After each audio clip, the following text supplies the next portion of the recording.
tanda-tanda Lailatul Qadar itu kita lihat cahaya di langit katanya, benar nggak sih? Nah, Ya itu mungkin diinspirasi dari ketika malam Lailatul Qadar itu malaikat turun ke bumi, ruh juga turun ke bumi, yang ruh itu dimaknai sebagian kalangan malaikat Jibril. Tapi kalau misalkan kita kemudian merasa dapat Lailatul Qadar, tapi setelah Lailatul Qadar kita berbuat dosa karena merasa kita sudah aman punya deposit pahala 83 tahun, berarti itu kita belum dapat. Oke. Berarti kita belum dapat. Oke. Karena yang kalau tandanya orang dapat Lailatul Qadar itu dalam hatinya akan muncul ketakutan untuk berbuat dosa, sehingga biasanya dia akan jadi lebih baik gitu.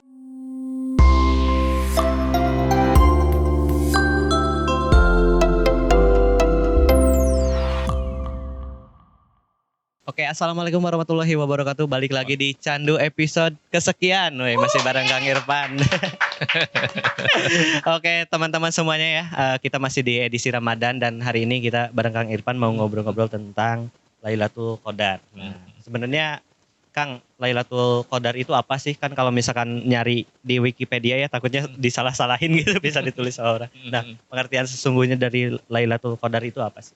Oke, jadi memang Lailatul Qadar ini kalau dari segi bahasa biasanya kita mendefinisikannya secara mudah sebagai malam 1000 bulan.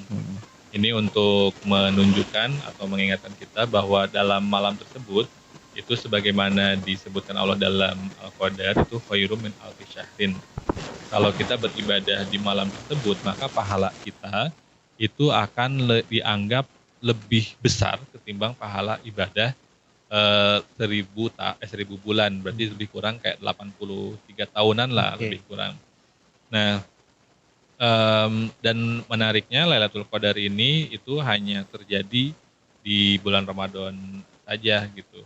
Dan dia menjadi spesial, diberikan pahala yang berlipat gitu, karena memang menjadi malam yang mana Allah menurunkan Quran. Nah, berarti malam Lailatul Qadar ini berarti ya sama juga ya, sering disebut sebagai lebih baik dibanding 1000 bulan gitu ya Kang. Betul. Terus kalau misalkan kita kan itu ada di ada di hari ke-21 Ramadan ya Kang ya? Nah, itu belum tentu. Oh, belum tentu? Belum tentu. Jadi sebenarnya konsep Lailatul Qadar itu, nah ini ketidakmenentuannya ini ada dalam dua hal ya. Yang pertama, dalam konteks sejarah, Lailatul Qadar itu adalah malam turunnya Al-Quran. Tapi turunnya Al-Quran dari Lauh Mahfudz ke langit bumi. Nah, kemudian itu disifati menurut para ulama sebagai kemungkinan terjadi di 10 hari terakhir bulan Ramadan. Nah, dari langit bumi itu kemudian diturunkan secara berangsur-angsur ke bumi selama lebih kurang 23 tahun lah ya, 22 tahun, 2 bulan, 22 hari. Itu dimulainya 17 Ramadan. Maka yang pasti dalam Lailatul Qadar hanya 17 Ramadan dalam konteks turunnya Al-Quran berangsur-angsur ke bumi. Untuk pertama kali 17 Ramadan. Nah, kemudian Lailatul Qadar sendiri itu terjadi setiap tahun, setiap Ramadan, tapi nggak ada satupun orang yang tahu tanggalnya berapa. Oke, berarti nggak pasti? Nggak pasti. Cuman memang Imam Ghazali sempat ngasih kisi-kisi. Jadi kalau Ramadan hari pertamanya hari ini, Lailatul Qadarnya kemungkinan besar malam tanggal sekian dan seterusnya gitu. Tapi itu nggak selalu mutlak harus pasti 100% akan selalu benar.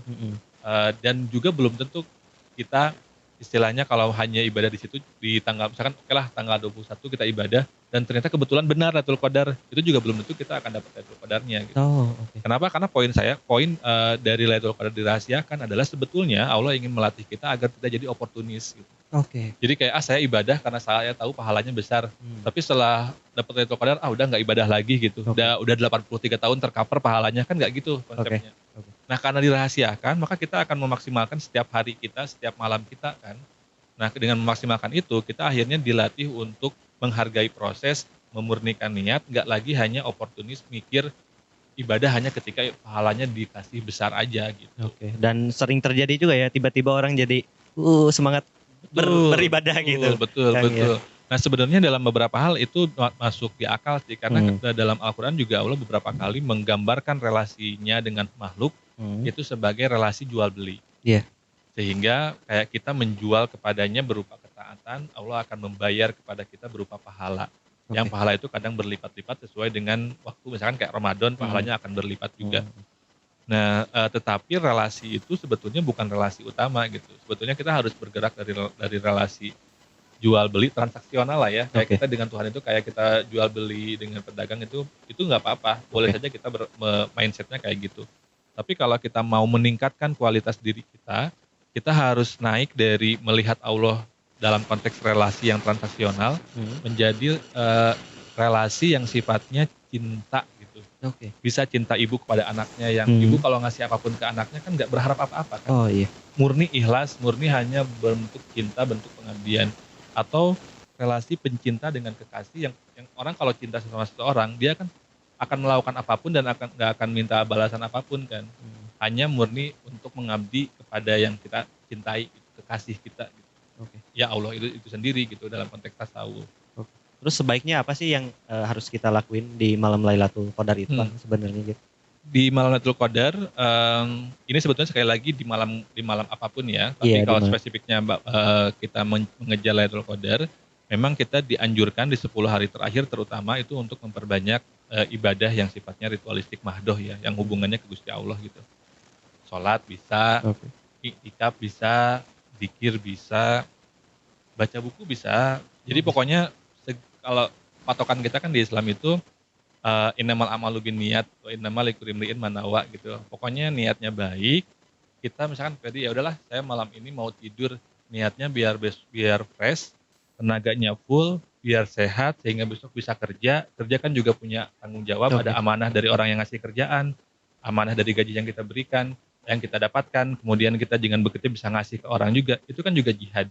Nah, kalau Ferdi tidur dengan niat itu, maka tidurnya kan juga akan jadi ibadah kan. Oke. Nah, itu sebetulnya bisa jadi kemungkinan kita dapat juga kecepatan berkahnya gitu kalau niatnya begitu. Tapi kalau kita tidur tapi sekedar tidur ya akhirnya itu jadi perkara duniawi saja gitu. Tapi kalau kita sebelum tidur kita menyadari bahwa tidur ini adalah tidur jihad sifatnya karena ada hal tadi, jaga kesehatan, biar fresh, biar besok bisa kerja dan seterusnya, itu akan jadi ibadah juga gitu. Yang penting berarti niatnya ya Kang ya. Betul. Niatnya berarti niat baik berarti bakal ya boleh gitu, boleh dilakukan di malam itu. Betul.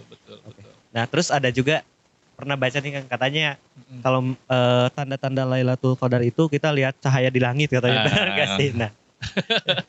Ya, itu mungkin diinspirasi dari bahwa ketika malam Lailatul Qadar itu malaikat turun ke bumi, ruh juga turun ke bumi, yang ruh itu dimaknai sebagian kalangan malaikat Jibril. Malaikat diciptakan dari cahaya sehingga wajar kalau malaikat dari langit turun semua ke bumi, ya pasti cahaya turun semua kan, semuanya kan berliputi cahaya. Tapi untuk ukuran orang awam seperti kita, sepertinya itu akan susah gitu untuk bisa melihat cahaya. Kecuali kalau kita sudah melewati proses tirakat yang panjang, sehingga kita menjadi orang yang kasyaf, yang bisa melihat hal-hal yang gaib, mungkin terjadi. Tapi juga mungkin tidak. Tapi kalau saya pribadi, kalau di hadis ada yang menyebut bahwa tandanya malam Lailatul Qadar itu malamnya dia tidak terlalu gelap, tidak terlalu terang juga. Terus istilahnya ada suasana yang tenang, tentram gitu. Tapi kan lagi-lagi itu sifatnya kualitatif ya, nggak bisa diukur kan. Kita nggak mungkin malam ini tenang menurut kita, tapi mungkin buat orang yang lagi patah hati mungkin nggak tenang-tenang juga gitu ya. Ya mungkin kayak gitu kan. Atau yang banyak utang kan belum tentu tenang ya Kang ya. Yang dikejar-kejar gitu ya, dan kolektor. Iya. Itu nggak tenang juga. Iya. Kalau tadi kan Lailatul Qadar itu mutlaknya tidak diberitahukan ya Kang ya. Belum dirahasiakan gitu. Terus kalau misalkan ciri-ciri kita mendapatkan Lailatul Qadar itu ada gak sih gitu ciri-cirinya Kang? Kalau yang saya pahami adalah ketika orang mendapatkan kehormatan untuk mendapatkan Lailatul Qadar, akan muncul di dalam hatinya ketakutan dan ketakwaan yang besar. Kalau misalkan, kan kayak Lailatul Qadar, pahala kita setara dengan 83 tahun. Iya. Tapi kalau misalkan kita kemudian merasa dapat Lailatul Qadar, tapi setelah Lailatul Qadar kita berbuat dosa karena merasa kita sudah aman punya deposit pahala 83 tahun, berarti itu kita belum dapat. Oke. Berarti kita belum dapat. Karena yang kalau tandanya orang dapat Lailatul Qadar, itu dalam hatinya akan muncul ketakutan untuk berbuat dosa, sehingga biasanya dia akan jadi lebih baik gitu. Nah, masalahnya adalah ketika orang jadi baik, dia akan merasa baik kan. Dia akan ngerasa ibadahnya kurang. Sama kayak kalau kata Rumi itu, kasih sayang Allah itu kayak minuman yang itu bikin haus. Jadi semakin kita minum kasih sayangnya Allah, semakin kita merasa haus dan pengen lagi gitu. Itu makanya Rasulullah walaupun udah dipastikan masuk surga, ibadahnya tiap hari nambah terus karena tiap hari naik tingkat, semakin haus, naik tingkat lagi semakin haus. Jadi nggak habis gitu hausnya itu. Ya berarti kan nggak bisa leha-leha kayak wah udah Iya, dapat 83 tahun nih gitu, nggak bisa kayak gitu berarti ya. Betul, kita masih punya celengan kalau misalkan umur kita 60, kita masih 20 tahun nih ada celengan kan, kayak gitu juga Oh, iya. konsepnya kan. Berarti emang orang yang dapat Lailatul Qadar itu dia malah tambah haus buat melakukan suatu kebaikan. Betul, ya. betul. Dan kadang-kadang jadi ada kontrol diri juga sih. Oke. Terus Lailatul Qadar dan Nuzulul Quran itu bedanya apa sih Kang? Kadang kan orang suka menafsirkan oh sama, kadang beda gitu. Nah, sebenarnya gimana sih gitu? Ya, jadi turunnya Al-Qur'an itu di malam Lailatul Qadar. Tapi memang kenapa ada perbedaan tanggal peringatan Nuzulul Quran 17 Ramadan, sedangkan Lailatul Qadar biasanya dimaknai terjadi di 19 sampai 30 lah Ramadan gitu. Walaupun bisa aja terjadi tanggal 1 juga bisa aja gitu kan, Allah Maha Kuasa untuk berkehendak gitu. Nah, yang membedakan adalah malam Lailatul Qadar itu biasanya di-refer ke turunnya Al-Qur'an secara jumlatan wahidatan ke langit bumi. Jadi ketika Quran diturunkan dari Lauhul Mahfuz sekaligus satu paket itu jumlatan wahidatan itu terjadinya di Lailatul Qadar yang diukurnya 10 hari terakhir Ramadan. Nah, baru kemudian ketika diturunkan berangsur-angsur, turunnya Iqra bismi rabbikal ladzi khalaq yang wahyu pertama itu baru 17 Ramadan. Oh, berarti itu yang disebut Nuzulul Nah, Quran. makanya Nuzulul Qurannya itu turunnya dari langit bumi ke Nabi Muhammad 17 Ramadan, tapi dari Lauhul Mahfuz ke langit buminya itu terjadi sebelumnya di malam Lailatul Qadar tadi. Oh gitu. Oh jadi perbedaannya itu. Iya. Tapi kalau misalkan si Nuzulul Quran ini sifatnya udah dirahasiakan juga atau sebenarnya udah mutlak? Kalau Nuzulul Quran ini juga sebenarnya 17 Ramadan ini juga masih ada perbedaan pendapat. Oke. Tapi sebagian kalangan meyakini bahwa kemungkinan besar tanggalnya itu adalah 17 Ramadan. Oke. Oh berarti kayak gitu. Oke. Ya, jadi buat teman-teman itu tadi ya seputar kita ngobrol-ngobrol tentang Lailatul Qadar ya Kang ya. Itu jadi buat orang-orang yang wah udah punya deposit nih 83 tahun. Nggak bisa ya. Nggak bisa ya. Aduh, tadinya saya mikir gitu Kang. Wah, nanti nih Lailatul Qadar gitu. Jadi punya deposit pahala gitu. Nah, ini sebenarnya jadi kalau kata Imam Al-Ghazali itu level ikhlas itu ada 3. Ada orang yang ikhlasnya itu karena takut azab. Ada orang yang ikhlasnya itu karena berharap pahala dari Allah. Ada yang level ikhlasnya itu dia udah nggak peduli lagi saya mau dapat pahala atau azab terserah, yang penting saya mengabdi kepada Allah udah aja gitu.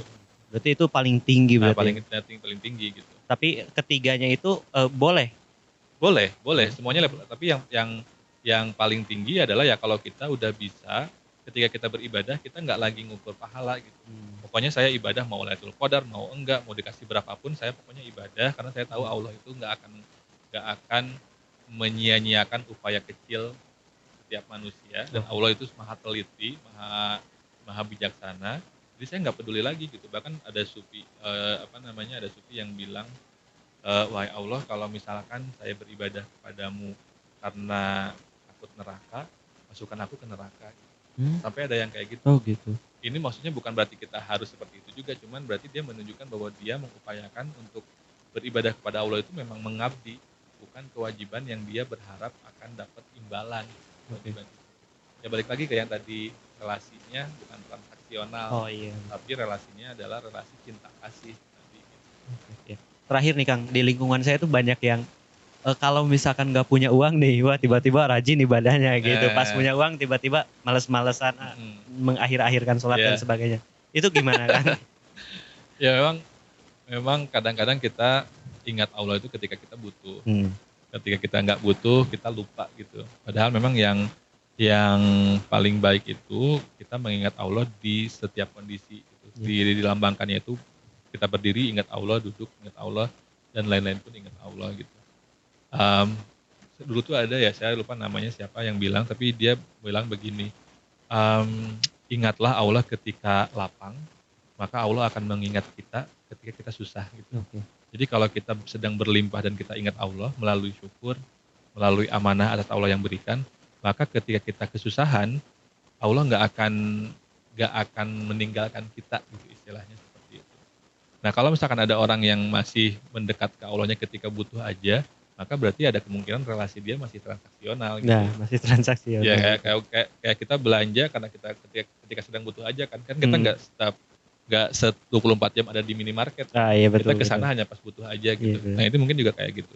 Tapi kalau kita sudah merasa minimarket itu tanda kutip ya sebagai bagian dari kita, ya maka kita akan ada di sana selalu gitu. Oke.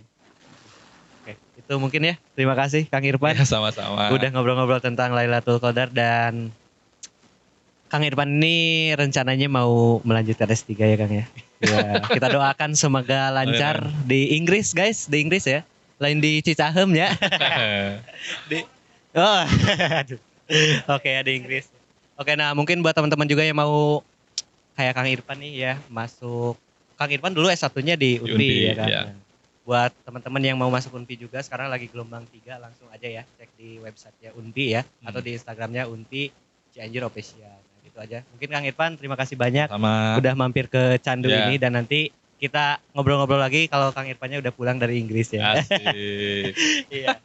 Oke, terima kasih semuanya. Sampai jumpa teman-teman dan sehat-sehat semuanya. Wassalamualaikum warahmatullahi wabarakatuh.